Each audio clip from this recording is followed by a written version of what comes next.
The moment I watched Derek Hollis sign his termination papers, he looked up and saw me standing in the doorway.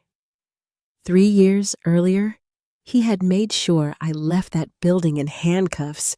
Now I was the one holding the audit report that ended him. I need to take you back to 2019. My name is Sandra, and I had spent 7 years at Callaway Financial Group. 7 years of late nights, skipped vacations, and quarterly reports that never had a single error. I was good at my job, and I knew it. But so did Derek. Derek Hollis was the finance manager on my floor.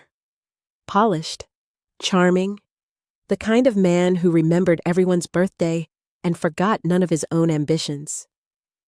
We worked closely together on vendor accounts and internal budgeting. I trusted him completely. You know how that story ends. In early 2020, I started noticing something strange. Small vendor payments were being rerouted. Nothing enormous. A few $100s here, a reclassified line item there. I flagged it once to Derek. He smiled and told me I was overreading the spreadsheets, so I let it go. That was my mistake. 3 months later, HR called me into a conference room. Derek was already seated when I walked in. Beside him sat our CFO and 2 men from corporate compliance. Someone had been manipulating expense reports, redirecting funds into a personal vendor account. That account had my name on it.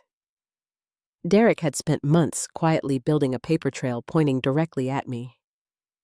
I sat there, completely frozen. My hands were shaking under the table. Every document they laid out looked authentic. Every transaction appeared to trace back to my login credentials. You wouldn't believe how thorough he had been. They suspended me, pending investigation. Security escorted me out. I remember the elevator doors closing while Derek stood in the hallway, looking concerned. His performance was flawless. That ride down was the longest 30 seconds of my life. The investigation dragged on for 6 weeks. No charges were filed, not enough hard evidence. But the damage was already done. Callaway quietly declined to reinstate me. I packed my apartment and moved back to my hometown. I felt humiliated, hollowed out, and completely invisible. But I did not stop working. I took a contract role with a small regional accounting firm. Within 8 months, I earned a certification in forensic accounting.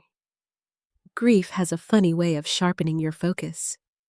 By 2022, I had joined a corporate audit consultancy, the kind firms hire when they suspect internal fraud.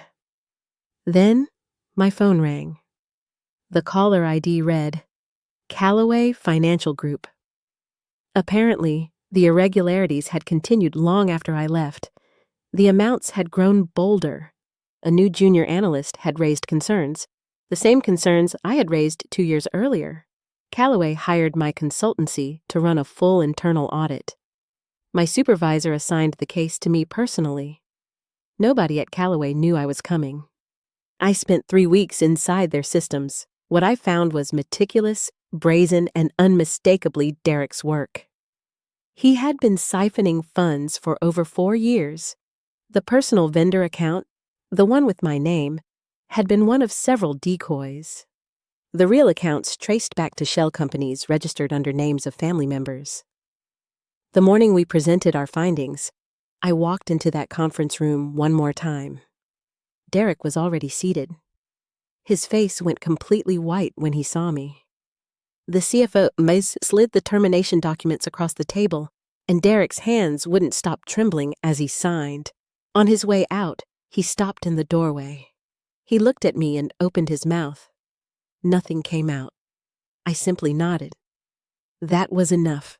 Here is what I learned from all of it. The truth rarely moves fast, but it always moves.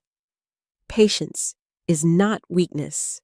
Sometimes it is the most powerful thing you own. If this story hit close to home, you're not alone. Drop a comment below and tell me yours. And if you want more stories like this, subscribe to Karma Served Cold. New stories every week. Night.